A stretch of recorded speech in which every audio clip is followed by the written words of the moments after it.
ನಮಸ್ತೆ, ನಾನು ನಿಮ್ಮ ಜಿ ನರೋತ್ತಮ ಶರ್ಮಾ. ನಿಮ್ಮ ಸಂಯುಕ್ತ ಕರ್ನಾಟಕ ಯೂಟ್ಯೂಬ್ ಚಾನಲ್ಗೆ ಸ್ವಾಗತ. ಈ ದಿನ ನಾವು ಮಾಸ ಭವಿಷ್ಯ ಕಾರ್ಯಕ್ರಮದಲ್ಲಿ ಆಗಸ್ಟ್ ತಿಂಗಳ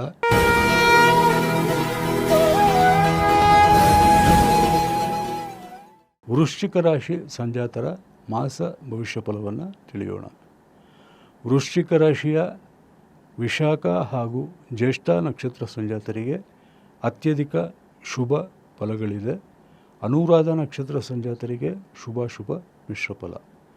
ನಿಮಗೆ 9ನೇ ಮನೆ ಅಂದರೆ ಭಾಗ್ಯಸ್ಥಾನದಲ್ಲಿ ದೇವಗುರು ಬೃಹಸ್ಪತಿಯ ಸಂಚಾರವಿರುವುದರಿಂದ ಈ ತಿಂಗಳು ನಿಮಗೆ ಯಾವುದೇ ತೀವ್ರ ಪೀಡನೆ ಅಥವಾ ಯಾವುದೇ ತೀವ್ರ ಸಮಸ್ಯೆಗಳು ಕಾಡಲಾರದು. ಯಾವುದೇ ರೀತಿಯಾದಂತಹ ಹಿನ್ನಡೆಯೂ ಸಹಿತ ನಿಮ್ಮನ್ನು ಕುಗ್ಗುವಂತೆ ಮಾಡಲಾರದು. ತಿಂಗಳು ಪೂರ್ತಿ ನಿಮಗೆ ಅತ್ಯಂತ ಹೆಚ್ಚಿನ ಶುಭ ಫಲಗಳು, ಕಾರ್ಯಸಿದ್ಧಿ ಮತ್ತು ಯಶೋಜಯವಿದೆ. ಕಾನೂನಾತ್ಮಕ ಹೋರಾಟದಲ್ಲಿಯೂ ಸಹಿತ ನಿಮಗೆ ಮುನ್ನಡೆ ಅಥವಾ ಗೆಲುವಿದೆ. ಉದ್ಯೋಗ ಮತ್ತು ವೃತ್ತಿ ವಿಚಾರದಲ್ಲಿಯೂ ಸಹಿತ ಎಲ್ಲ ರೀತಿಯಾದಂತಹ ಯಶಸ್ಸು ಸಿಗಲಿದ್ದು, ಈ ತಿಂಗಳಲ್ಲಿ ಹೊಸ ಅವಕಾಶಗಳು ನಿಮ್ಮನ್ನು ಅರಸಿ ಬರಲಿದೆ ಹಾಗೂ ಆ ಅವಕಾಶಗಳ ಸದ್ಬಳಕೆಯನ್ನು ಸಹಿತ ನೀವು ಮಾಡಿಕೊಳ್ಳಲಿದ್ದೀರಿ. ವೈಯಕ್ತಿಕ ಜೀವನದಲ್ಲಿ ನಿಮಗೆ ಈ ತಿಂಗಳಲ್ಲಿ ಯಶಸ್ಸು, ಗೆಲುವು ಎರಡೂ ಉಂಟು. ಪ್ರೀತಿ ಪ್ರೇಮ ವಿಚಾರದಲ್ಲಿ ನಿಮಗೆ ಶಾಂತಿ, ಸಂತಸ, ಸಮಾಧಾನವಿದೆ. ಪ್ರೇಮಿಗಳು ವಿವಾಹವಾಗುವಂತಹ ನಿರ್ಧಾರವನ್ನು ಸಹಿತ ಕೈಗೊಳ್ಳುವಂತಹ ಎಲ್ಲ ಸಾಧ್ಯತೆಗಳು ಉಂಟು.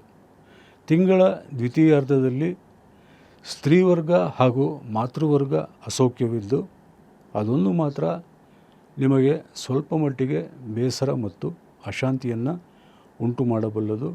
ಉಳಿದಂತೆ ಸಕಲ ವಿಚಾರಗಳಲ್ಲಿಯೂ ಸಹಿತ ಸಕಲ ವಿವಿಧ ರೀತಿಗಳಲ್ಲಿಯೂ ಈ ಆಗಸ್ಟ್ ತಿಂಗಳು ವೃಶ್ಚಿಕ ರಾಶಿ ಸಂಜಾತರಿಗೆ ಎಲ್ಲ ರೀತಿಯ ಯಶಸ್ಸನ್ನು ನೀಡಲಿದ್ದು, ಈ ಒಂದು ಶುಭ ಕಾಲವೇನಿದೆ ಇದರ ಹೆಚ್ಚಿನ ಸದುಪಯೋಗ ಪಡಿಸಿಕೊಳ್ಳುವುದರತ್ತ ನೀವು ಗಮನ ನೀಡಬೇಕು.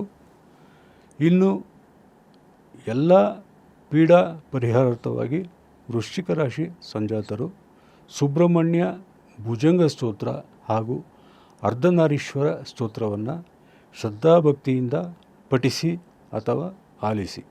ನಿಮ್ಮೆಲ್ಲ ಸಂಕಷ್ಟಗಳು ನಿವಾರಣೆಯಾಗಲಿ ಎಂದು ಸರ್ವಶಕ್ತನಾದಂತಹ ಭಗವಂತನಲ್ಲಿ ಪ್ರಾರ್ಥನೆ ಮಾಡಿಕೊಳ್ಳುತ್ತಾ, ನಿಮ್ಮ ಸಂಯುಕ್ತ ಕರ್ನಾಟಕ ಯೂಟ್ಯೂಬ್ ಚಾನಲ್ಗೆ ನೀವು ಸಬ್ಸ್ಕ್ರೈಬ್ ಆಗಿ, ನಿಮ್ಮವರನ್ನು ಸಬ್ಸ್ಕ್ರೈಬ್ ಮಾಡಿಸಿ, ಶೇರ್ ಮಾಡಿ, ಲೈಕ್ ಮಾಡಿ, ಕಾಮೆಂಟ್ಸ್ ತಿಳಿಸಿ.